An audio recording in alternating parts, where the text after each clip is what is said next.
Electronic സിറ്റിയിലെ bio innovation centre തീപിടിച്ച് നശിച്ചു. 150 കോടിയിലധികം രൂപയുടെ നഷ്ടം. ക്ലിയർ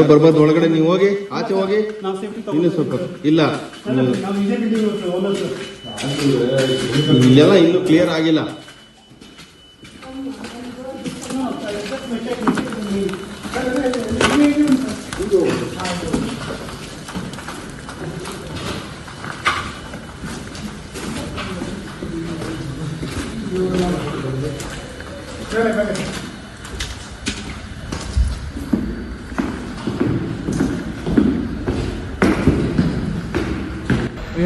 ബംഗളൂരു ഇലക്ട്രോണിക് സിറ്റിയിലാണ് വൻ തീപിടുത്തം നടന്നത്. ആളപായം റിപ്പോർട്ട് ചെയ്യപ്പെട്ടിട്ടില്ല.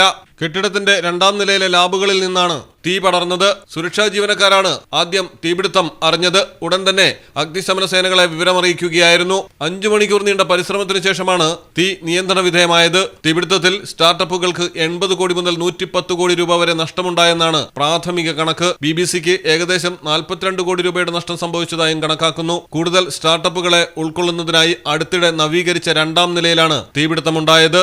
ഗലോർ TX സ്റ്റാർട്ടപ്പ് ലാബിൽ തീപിടിക്കുന്ന ലായകങ്ങളുടെ ശരിയായ രീതിയിലുള്ള മാനേജ്മെന്റ് ഇല്ലാത്തതാണ് അപകടത്തിന് കാരണമായതെന്നും വിമർശനമുയരുന്നു. വലിയ അളവിൽ തീപിടിക്കുന്ന രാസവസ്തുക്കൾ ലാബുകളിൽ സൂക്ഷിക്കരുതെന്നും പകരം നിയുക്ത സംഭരണ കേന്ദ്രങ്ങളിൽ സൂക്ഷിക്കണമെന്നും സ്റ്റാർട്ടപ്പുകൾക്ക് നേരത്തെ തന്നെ നിർദ്ദേശം നൽകിയിട്ടുള്ളതാണ്. News desk Malayalam television.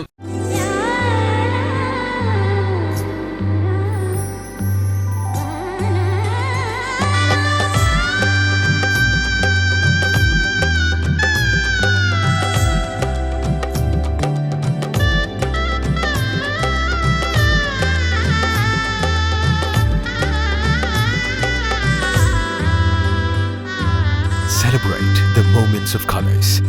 KMT Silks, Perindalmanda, Kottakkal.